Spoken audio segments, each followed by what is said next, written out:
Ah, les grands dilemmes. Vitesse ou sécurité? Coût ou qualité? On le sait bien, dans la vie, on peut rarement tout avoir.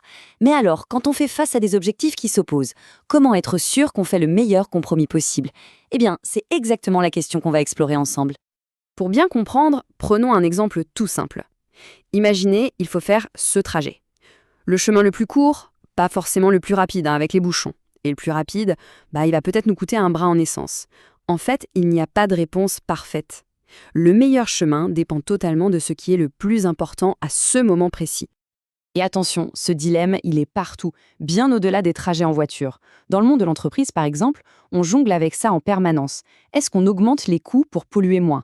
Est-ce qu'on sacrifie un tout petit peu de qualité pour être bien plus efficace? C'est le casse-tête quotidien de la prise de décision. Alors, voilà comment on va procéder. D'abord, on va définir ce qu'est ce fameux choix impossible. Ensuite, on verra comment on peut dénicher les meilleurs compromis. Puis, on découvrira un cadre de travail pour aider à la décision. Et pour finir, on mettra tout ça en pratique avec un cas très concret. Allez, on attaque avec la première étape, mettre des mots précis sur le problème. Passer des exemples un peu flous à une définition carrée, c'est crucial. Parce que pour bien résoudre un problème, il faut d'abord savoir exactement de quoi on parle.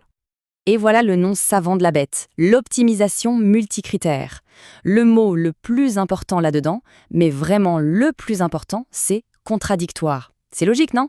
Si tous les objectifs allaient dans le même sens, il n'y aurait pas de problème. C'est justement parce que la réalité nous force à faire des compromis que cette approche est si utile. Ok, pour que ce soit moins abstrait, prenons un exemple que tout le monde connaît. Un conflit classique, la tension entre les profits d'une entreprise et son impact sur l'environnement. C'est simple. Une entreprise, son but, c'est de maximiser ses profits. Mais problème, ces usines génèrent des déchets toxiques. Elle a donc un deuxième objectif, qui est d'en produire le moins possible.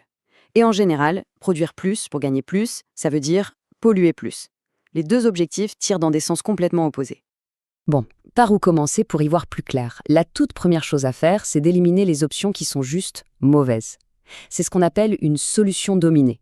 Pour faire simple, c'est une option qui se fait battre à plate couture par une autre parce que l'autre fait mieux sur au moins un point sans être pire ailleurs. Si on reprend notre exemple de trajet, si le chemin B est à la fois plus court et plus rapide que le chemin A, franchement, pourquoi est-ce qu'on prendrait le A? Il n'y a aucune, mais alors aucune raison. Le chemin A est donc une solution dominée.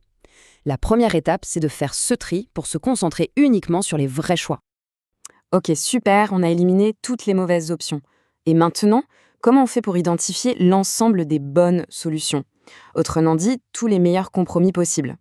Ce graphique illustre ça parfaitement. Regardez le point A. On peut clairement faire mieux. Si on se déplace vers le point C, on gagne plus d'argent pour le même niveau de pollution. Et si on va vers le point B, on pollue moins pour le même profit. Bref, dans tous les cas, le point A est un mauvais plan. C'est l'exemple type d'une solution dominée. En revanche, les points comme B et C, eux, ils sont intéressants. On les appelle des optimums de Pareto. À partir de ces points, il n'y a plus d'amélioration gratuite.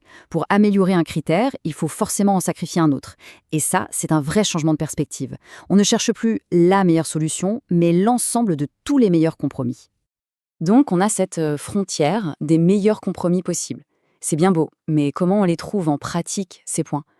C'est là qu'une méthode très concrète entre en jeu pour nous aider à structurer la décision. L'optimisation par objectif. Alors, cette méthode, qu'on appelle aussi programmation par objectif, elle est très structurée. D'abord, on définit ce qu'on peut contrôler. Ensuite, on se fixe des buts chiffrés.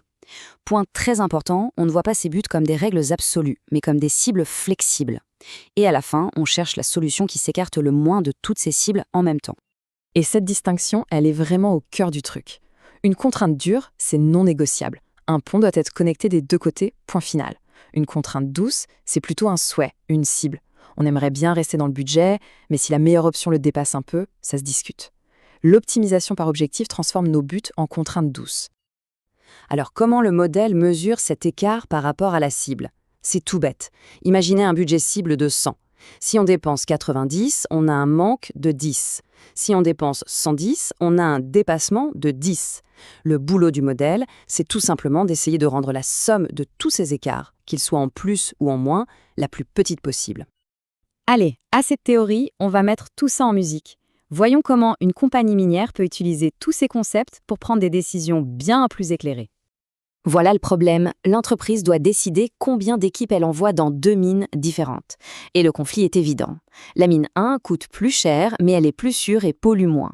La mine 2, à l'inverse, est bien moins chère, mais elle est bien plus dangereuse et polluante.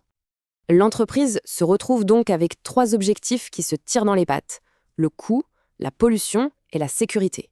Et pour corser le tout, il y a des contraintes dures, il faut absolument produire une certaine quantité de charbon. Le défi, c'est de trouver le bon équilibre pour jongler avec tout ça. Et c'est là que la méthode est géniale. Au lieu de chercher une solution parfaite qui n'existe pas, la direction peut définir un idéal. Par exemple, visons un coût de X, moins de Y litres d'eau toxique et moins de Z accidents. Et hop, le modèle va calculer la meilleure stratégie possible pour s'approcher au plus près de cet idéal. Mais attention, et ça c'est vraiment le plus important, ce n'est pas la machine qui prend la décision finale. Le modèle est un outil, un copilote. Le décideur humain garde le contrôle.